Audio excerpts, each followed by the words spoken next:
Hey, it's Gerald from Lakers Fast Break.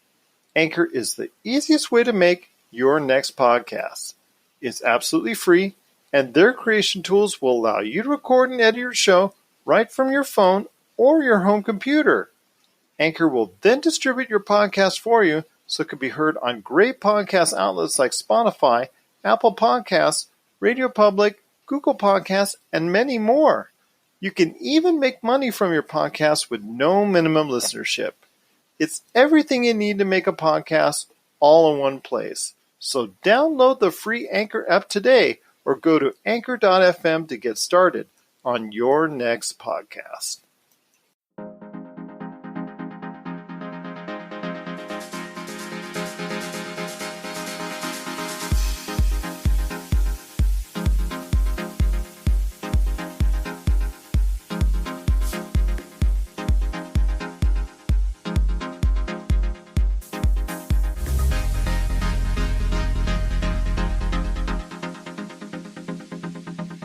And we're back with another episode of the Lakers Fast Break podcast. It's Gerald Glassford coming right back at you here from the Lakers Fast Break, Pop Culture Cosmos, Game Source, and Inside Sports Fantasy Football.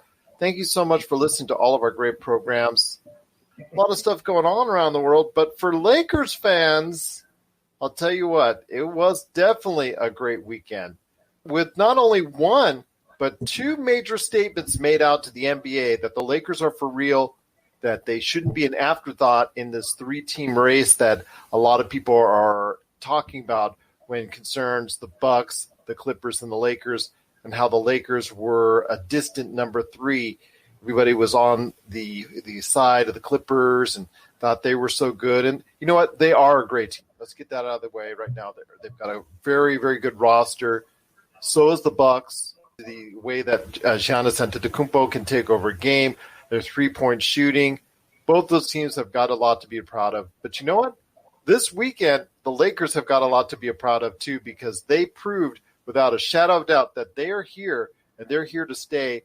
And if they play like they did this past weekend on both Friday and Sunday, it could be a championship season for the Lakers indeed. And here to talk with me today about this and a whole lot more is my good friend.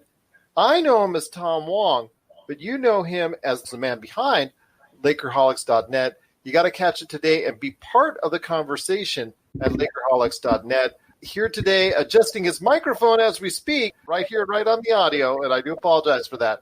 It is LakerTom. And LakerTom, I think I can safely say you are definitely a happy man.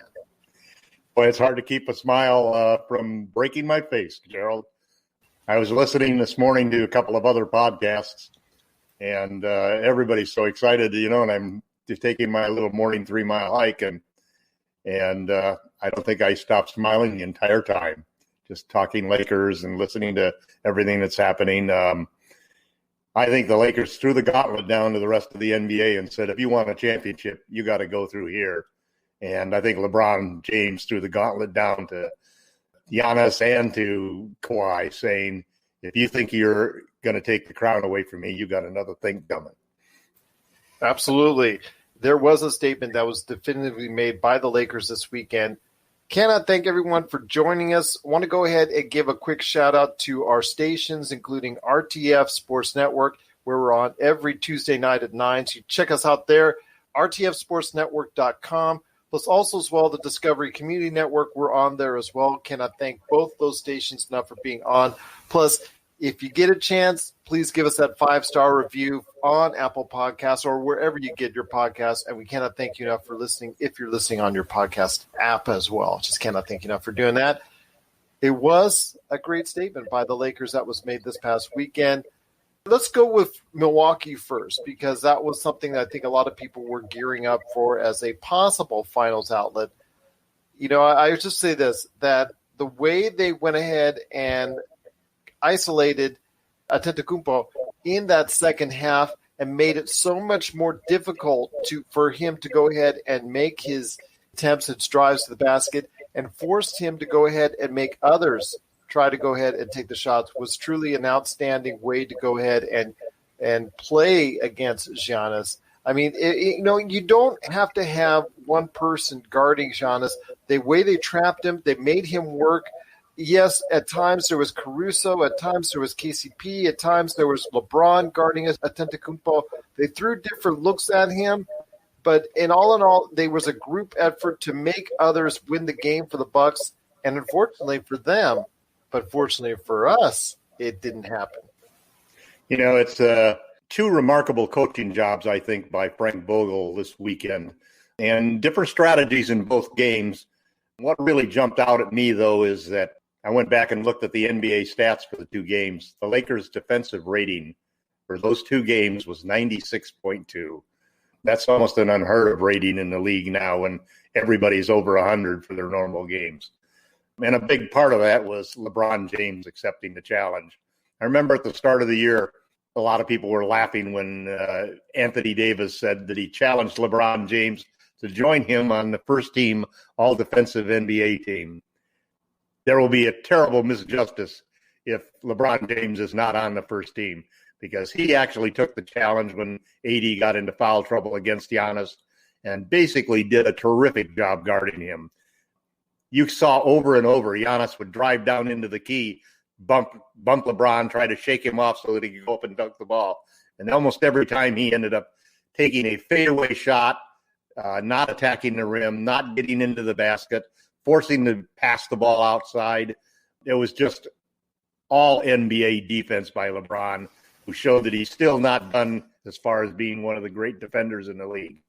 And we saw the same thing with the Clippers, where Kawhi would dribble into the lane, bang on LeBron. LeBron basically was a brick wall. He couldn't get through him. And to his credit, Kawhi always makes the smart play. And the smart play in those situations was to pass that ball out.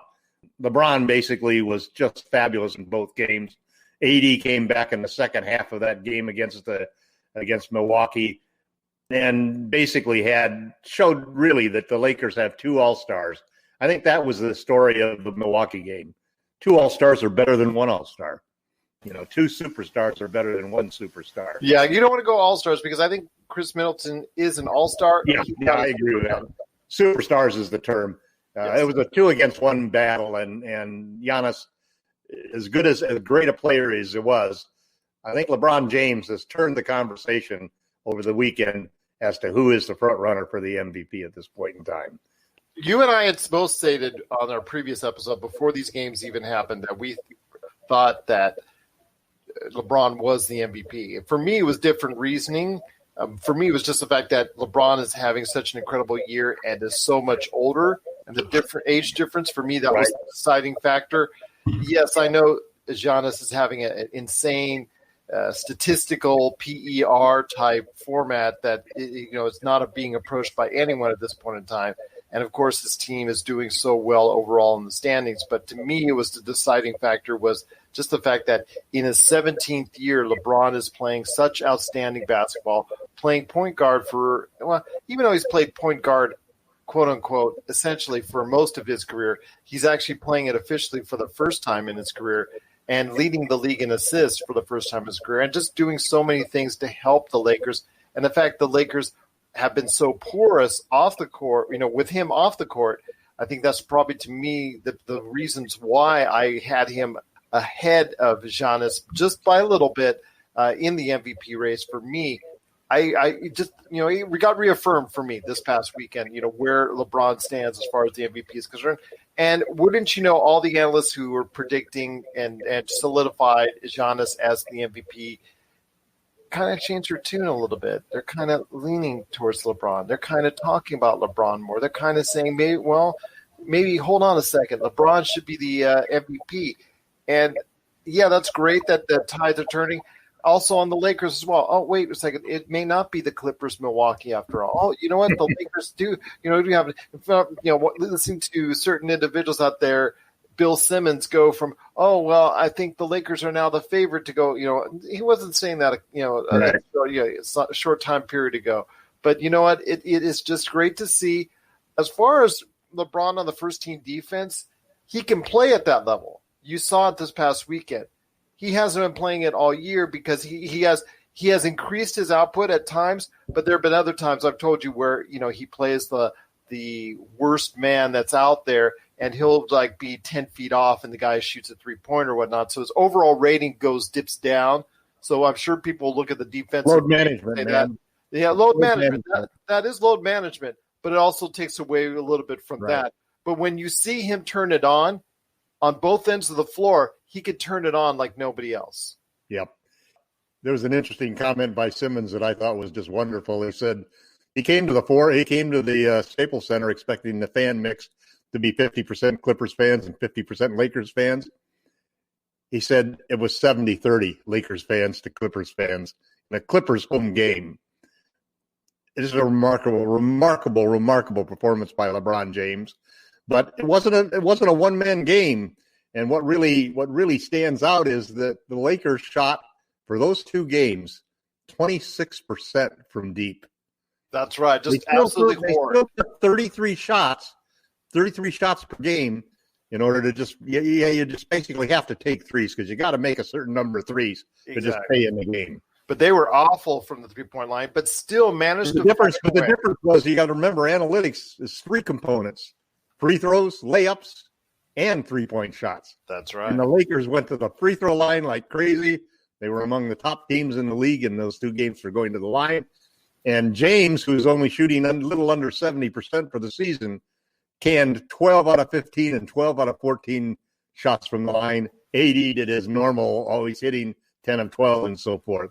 And that's the thing I wanted to ask you about is that AD, Anthony Davis, was such a tremendous part of both wins because he stepped up to the plate and showed people why he is a great 1A to LeBron's 1 and how the fact that, LeBron hasn't had this, since Dwayne Wade, LeBron hasn't had this type of dynamic player. I mean, you could say Kyrie Irving, but Kyrie Irving, I don't know, was he truly at this level where AD is at? Could he affect the game?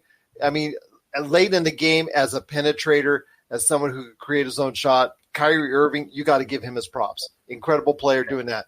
But that's one side of the ball only. Yeah, exactly. One side of well, that's what I'm saying. That's what I was going to say, that you on both sides of the ball, can he affect the game as well as Anthony Davis? No, he can't. I mean, I go back to Dwayne Wade as someone who is comparable in that sense as far as he still had for LeBron a teammate that could go ahead and do that. And just to see the type of dynamic those two create when those two are playing well, it is truly great to see that you don't necessarily need a 3, but you do need like a 2.5, and that's what they got. Well, they got a 3 from Avery Bradley, who played outstanding. But in the Milwaukee game, they didn't have that one person else besides AD and LeBron to truly do that, take over the game or give them that really great impetus. It was a collective effort in the Milwaukee game. Nobody really did outstanding, but nobody did really porous in the Milwaukee game. So I give a lot of credit to Frank Vogel for trying to find that mix and finding it enough to where he had Markieff Morris in there. He had Kyle Kuzma in there for batches. He did have Rajon Rondo for batches. And, in the Milwaukee game, there was a much shorter time span that he was in, and Caruso was in a lot more. In the Sunday game, I noticed he was giving him a much longer, a time frame that was out there because of the fact that, he was not good for 2/3 of that game. But there was a period of time at the end of the third quarter that, okay, finally he's going to go ahead, and his patience with Rondo paid off. Rondo did produce in the last part, that 2-3 minute stretch where he was truly valuable. But again, it took a long time and a lot of patience before that could happen.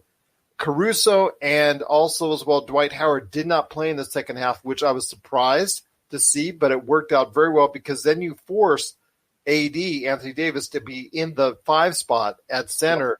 And you also go ahead and have a different dynamic with Markieff Morris playing stretches. But Kyle Kuzma, how about Kyle Kuzma? Couldn't hit a 3 to save his life, but he affected the game in so many positive ways. And dare I say he played some of the best defense on the team overall? He was spectacular. He led the team in rebounding with 10 rebounds, 3 offensive boards. But the thing that most impressed me, just like you were saying, Gerald, is the defense that he played. I mean, there were several times when he was matched up I mean, there were several times he was matched up with Lou Williams and basically made Lou Williams take bad shots. Over and over, they kept trying to isolate Kuzma off on the wing. And over, he had beautiful footwork, kept his position, stayed in front of his defender, stayed in front of the guy he was defending. It was a spectacular performance. We'll be back with more of the Lakers Fast Break podcast. Check out what's been going on with the Pop Culture Cosmos Show and the PCC Multiverse. I see the potential for basically like another Netflix kind of paradigm shift where here comes this other major player. They have a ton of resources. Apple could change the way that entertainment is consumed. They say it's the only time this year that you'll have stars from each brand battling each other. And we know it's not going to be the case, but they like to say that, and more power to them, I guess. Well, it's a big first step, bringing all those superheroes together. There were definitely some parts of the movie that I really enjoyed, and then there were some parts that I thought just kind of fell short of expectation. Part of it has to be something to do with how it's being promoted, and this is a thing where audiences do not agree with critics. That's the Pop Culture Cosmos Show. And the PCC Multiverse, every week on Apple Podcasts. And over a dozen of your favorite streaming and podcasting options. It's a funny thing when you look at these two games. I think a big part of it, you have to give credit to Frank Vogel.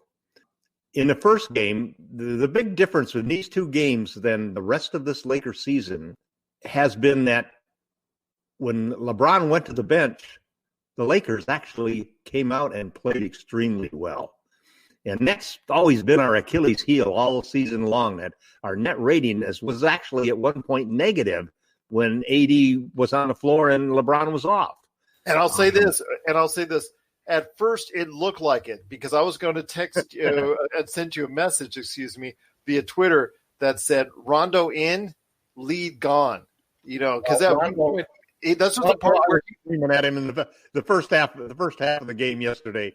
My wife was just like beside me. She says, "Tom, come on, the neighbors are going to start complaining," because I was just really screaming epithets at Rondo and get him out of there, Frank, get him out of there. But he was a detriment because he got in there and the Lakers, they lost their lead with him in there. But to his credit came that 2 to 3 minute stretch where he was in there and he made some smart choices to help them get them back in the game. I'm not sure I'm really willing to go ahead and endure this rubber band syndrome that we have when it comes to Rondo. Wait to see how long he can go ahead and have it be bad until it's here, and it's not going to go away, Gerald. Yeah, Frank Vogel does, and he trusts him. He trusts him because it's hard for fans like us who look at the game and look at the analytics, and they see the eye test and the analytics are both telling you get that guy out of there. But the reality is that what we don't know, and this really is important if you've ever played the game at any sort of competitive level, whether it's a rec level or a college, there is something about the trust that the players who play with him have. And when he is going well, Rondo can impact the game. And he came in that stretch, and we really performed well. I think you go back to, you just look at the performances.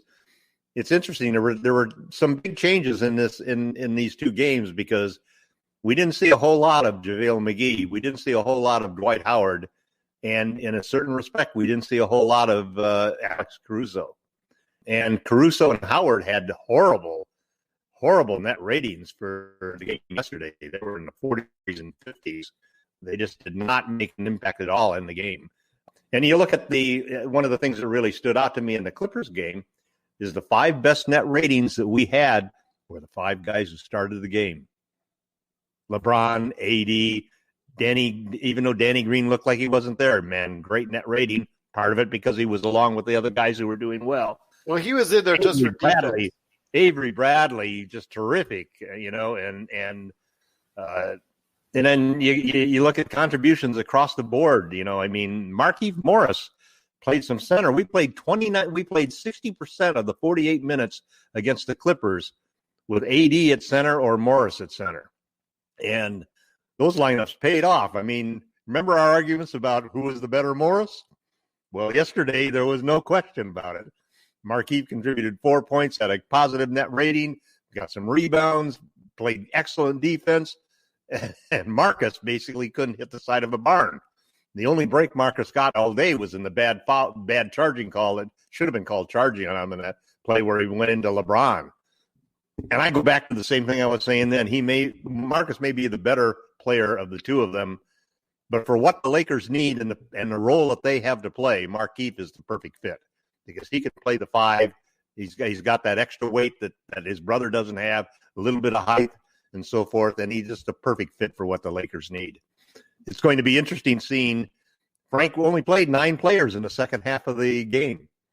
And we've been talking a lot on the previous podcasts of how are you going to take a 12-player rotation and 11-player rotation with Dion Waiters coming in and somehow turn that into a 9-man rotation, which is usually the most that anybody plays in the finals. And definitely as you go into the playoffs, they're going to, you're going to narrow it down and thin out the players and make sure you get enough time for the guys who are in there to really get comfortable with their game and to play. So Vogel started that in the second half, and I was really pleased to see that. I think that we'll have some load management the rest of the season because the Lakers are pretty locked up. The one thing that could change, though, is the best record overall because the Lakers are now only 2 games behind in the loss column. But several wins behind. Let's just put that in context here. I mean, they're behind. I don't care about the wins. The loss column is all that's going to count at the end. But that's all the games. You talk about load management, the games. Well, first off, the next time the Lakers and Clippers play, it's not going to mean as much. The Lakers made a definitive statement today. Back to back to back. That is correct. So the fact is that this had to be the game the Lakers needed to win against the Clippers. This had to be the game that the Lakers needed to win against the Bucks. And they did so. And they did. And because, like I said, it's back to back to back in early April when the Lakers and Clippers next meet, and you could expect load management to be the theme of that game most likely. I think both teams will probably play second-string lineups, man. There's a very good possibility of that. And if the Lakers, you talked about getting possibly the best record overall, I would steer the brakes on that because, again, you're talking about, yes, you're only 2 games back in the loss column, but you're 4 games back in the win column. So they have to go ahead and make up those games. And I don't want them to go ahead to the point where they're making it even more on themselves. They have to go ahead and start thinking about load managing at some point in time. Like you said, they have to go ahead and start giving LeBron and AD more rest, or at least, like, for instance, Caruso with his hamstring and some other nagging injuries on the team. I think it has to be addressed. And if that means losing a game or 2, I'm all for it. I think at this point in time, you know where you stand against Milwaukee. You know where you stand against the Clippers. You made your statement this past weekend.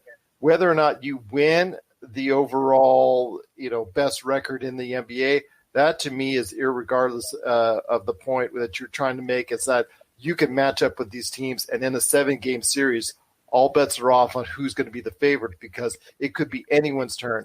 And anybody who out there who doesn't think the Lakers could win needs to check out what happened this past Friday and Sunday to ensure for you that the Lakers have every bit of chance to take it all the way to an NBA title. Well, there's a couple of factors there that I think really do play into the game. First, the Lakers sort of showed you exactly what happened to Giannis meaning he's a guy who has to get to the basket to really be effective.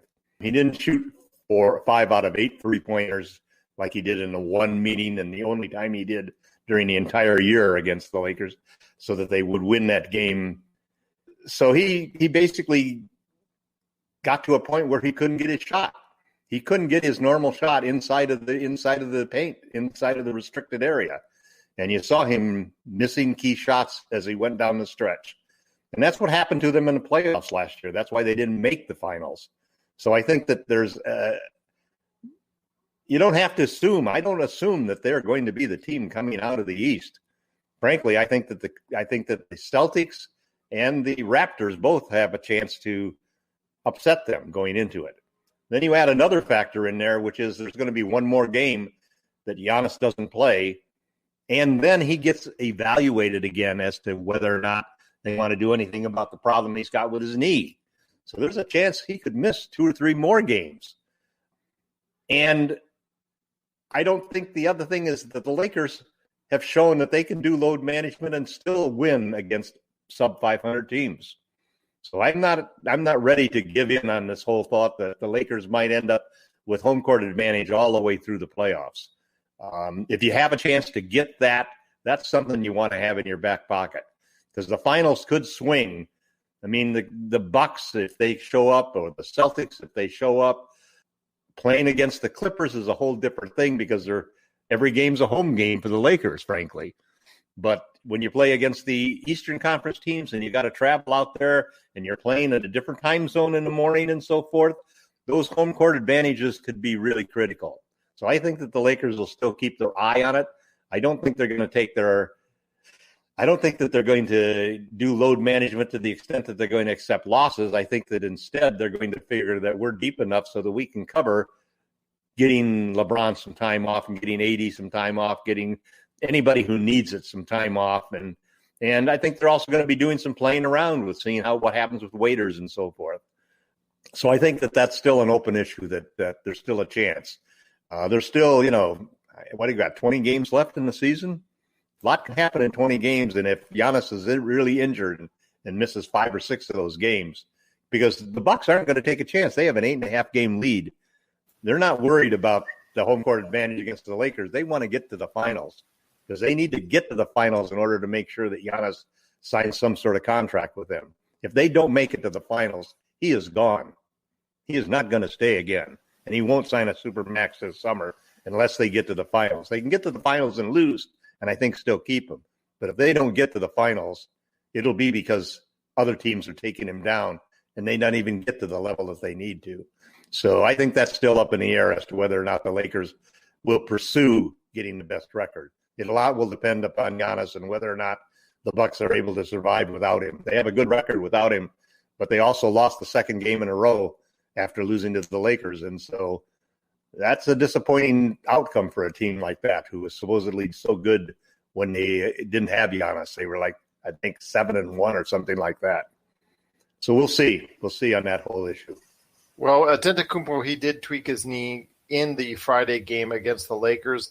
It's been reported that he'll sit out 2 games, but like you said, they have such a large advantage in the overall conference standings that it would be wise to, just keep him out even longer than that. Maybe a week or not.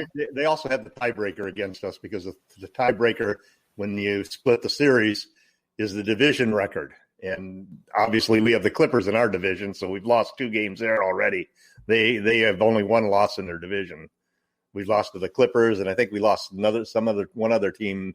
I never look at the division standings at all, because they're meaningless except in the tiebreaker situation. I guess so, yes. But it was a great weekend for the Lakers. Rest assured that a lot of people right now are changing their tune or modifying it to at least a less definitive stance than they were this time Thursday. You mean a less anti-Laker stance? Is that what you're trying to say, Gerald? Pretty much that's out there. Or individuals out there, those pundits or fans out there who were so definitive against LeBron, so definitive against the Lakers, that we're just a 2-trick pony and we're not going to get it done in the playoffs.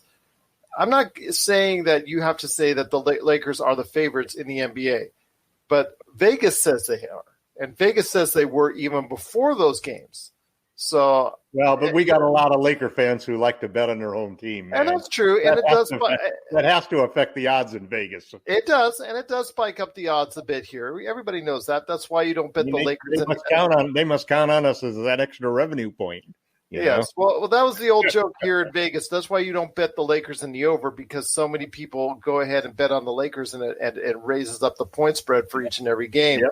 So it was really hard for the Lakers to cover the spread each and every time. But I will say this. There is a reason why the Lakers are thought of in that context, but I know a lot of people are modifying their tune and saying, you know what, the Lakers do have a chance. I know the Lakers have a chance. We knew it beforehand, and now we know it now.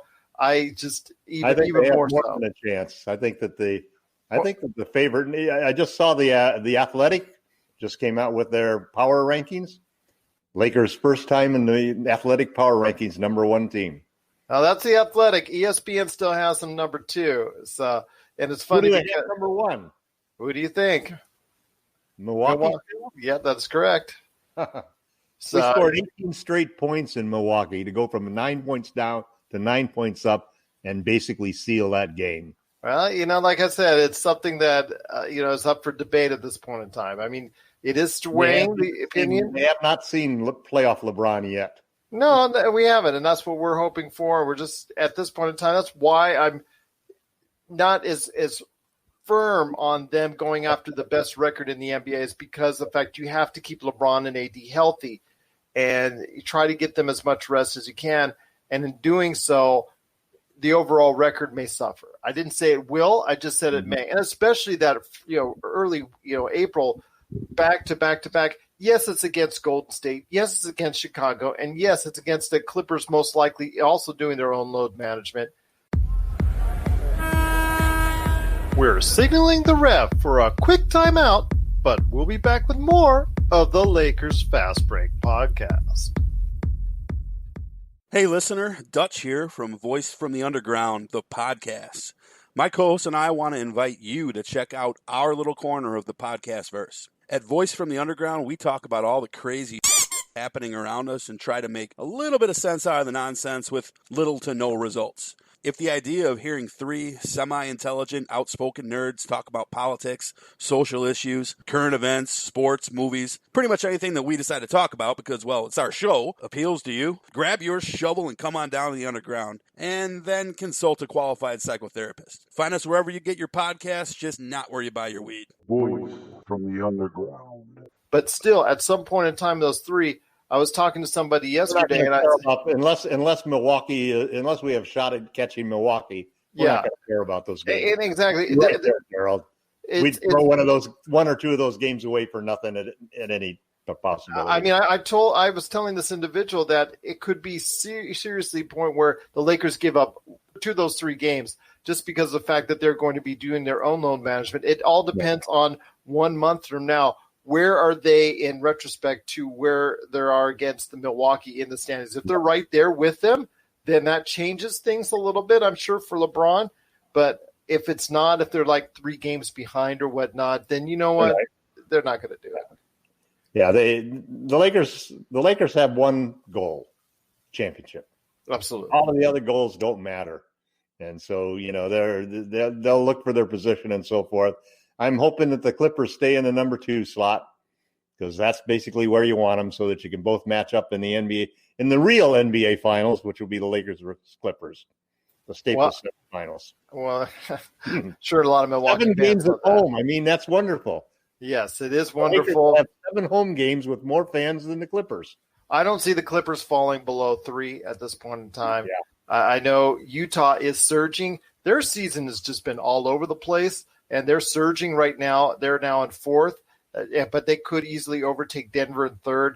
And if they stay on their hot streak, could actually even overtake the Clippers in 2nd. But it's still going to be quite a distance. And I think they're not in the class of the Clippers. No, they're not in the class of the Clippers. But the Clippers get that mode where they just don't care. They either sit out guys or they just get to the point where they just don't care. Second or third doesn't matter. That keeps them out of the Lakers bracket. Yeah, I think that's all that they're worried about. Just whether 2nd or 3rd, doesn't matter where. They're just going to go ahead, and they're a talented enough team where they can defeat anybody anywhere, just like the Lakers can. And it doesn't matter. They don't do it as consistently as the Lakers do. No. But the thing is, they were up until yesterday's game. They were 10-0. I'm just going to put out the records as a full unit. They were 10-0. And are looking a lot better. They had impressive victories against Denver at home and Houston. Doc Rivers says you're wrong about that because they still haven't played with the guy they signed, the center. Noah, that's right. Well, Noah. Joakim Noah? We still haven't played at full force because we don't have Noah. He's not really signed for the rest of the year. He's signed to a 10-day contract. Yeah, well, Joakim Noah, I don't see him playing crunch time in a playoff game. Yeah, so you'll forgive me. Yes, those days are long gone for him for the most part. I mean, there was a reason why he was not picked over Dwight Howard earlier this season for the Lakers. So I will just put it at that. But it'll be interesting to see how Waiters affects because the Waiters could really help the Lakers. He really could. Well, I know both of us have joked off and on about Waiters Island and being stranded on Waiters Island and and all of those types of things. But he has one talent that the Lakers don't have, and that is the ability to get his own shot. And then you still hear these rumors that the Lakers are still looking at other possibilities, which really amazes me. When you look and saw how little Caruso played, and you start to think about these situations, it's an interesting thing that this playoff basketball is a whole different world than regular season basketball. The strategy that is involved and the dynamics of playing the same team over and over, and the back and forth, and all of the adjustments that the coaches make, that the players make, and the narrowing of the rotations down to 7 to 9 guys can really just change the dynamic entirely. So we'll have to see what happens. I think no matter how few guys we get, we're going to get Rondo. I think we both have to be prepared for that, and just hope that we get the right Rondo, the playoff Rondo, rather than the dumbbell Rondo that just can't do what he used to do. Hey, if Lance Stevenson can find his way back into the league as he just got picked up by Indiana, you never know what the Lakers can still try and scour the airwaves for when it concerns. We might still see J.R. Smith in purple and gold. Who knows? Well, then it comes to the question, J.R. Smith or Jared Dudley? Which one would you carry? I don't know. Somebody, one of the guys at the blog brought up this point that if you go back and look, every single time Dudley's been stuck in the lineup, he's answered the bell, man. The numbers all say that. Do you want him in the crunch time of a 7th game series? Or do you want him in the third quarter? I might want him better than J.R. Smith, to be honest with you. J.R. Smith. J.R. hasn't played in over a year, man. Yeah. J.R. Smith memes aside, I just don't think it should be messed with anymore. Despite the fact that I think J.R. Smith, even at this point, is a better player, right, than Jared Dudley. I just don't think it's worth it at this point. Yeah, I don't think they're going to do anything. But I mean, when Shams sends out the rumor that they're still looking, it's they're still looking. I mean, Shams is always trying to beat Adrian Wojnarowski at something. His former mentor. He's always trying to get the upper hand on him. So it's the student trying to teach the master.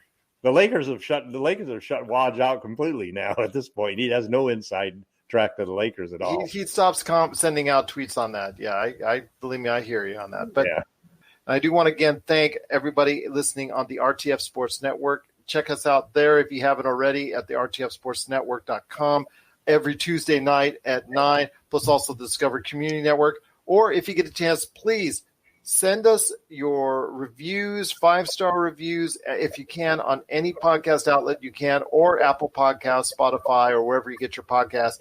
If you do, we truly appreciate it. If you have any questions for us, at Lakers Fast Break on Twitter or LakersFastBreak@yahoo.com. It's just been a great weekend. Even if you just want to go ahead and tell us how great the Lakers are, because we know how great they are. If you want to tell us how great they are, please go ahead and do that. But also as well, there's a great place to go for all your interesting and entertaining thoughts on the Lakers, and that is Lakerholics.net. So before we head on out, my friend, I'm going to give you about 5 of those 10 minutes. What's going on with the folks at Lakerholics.net? Well, everybody's pretty ecstatic about the performance of the Lakers, that's for sure. A lot of positive comments about Kuzma and about how his defense has really turned it around, his defense and rebounding. He's shooting 29% from 3, so it's like the poor guy cannot buy a 3, even a corner 3. Anybody talking about his hair color changing? There's been a few comments about that, but mostly just about the game, mostly just about his game. Fair enough. And you know what? Outside of shooting, it's been very good. Very good. Yeah, no, it's the problem always with Kuz before was that if he's not shooting, he never's done any of the other stuff well enough. So if he's not shooting and making those shots, then it's like, what are you giving us? However, now all of a sudden he's singing a different tune. And I remember getting into a discussion with some of the guys on the blog about Dudley mentoring Kuzma, and my comment was, sarcastically with just, well, if that's the best Dudley can do, mentoring Kuzma, then, what are you saying about that? And then the comebacks were several people saying, well, listen, his rebounds has improved, his playmaking has improved, and his defense has improved. And so maybe that's the thing and that's probably what Dudley is telling him, that, listen, don't worry about your shot. You have to contribute in other areas. You have to be an all-around player if you really want to stick with the team. And if you want to get a contract in free agency, you definitely have to show more than you're doing now. You don't want to leave your whole career relying upon whether or not your three-point shot is hitting or not. You need to develop in other areas, and I have to say that's a big sign for the Lakers, that Kuzma is developing in the other areas, and he showed. And that's one of the things that I think has changed a lot. We didn't see a whole lot of those 3 guard lineups that we usually see, and there's been a lot of talk on the site about how the addition of Markieff Morris has allowed Kuzma to move to the 3, which is a better position for him, both defensively and offensively. And the combination of having Markieff and Kuzma has allowed us to be bigger and to play bigger.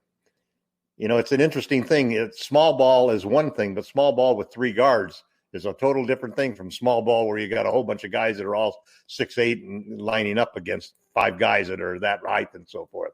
So I think that Kuzma has really been a bright light. It's something that in the playoffs, the one thing about Kuz is he's going to take the shot. He'll take the shot.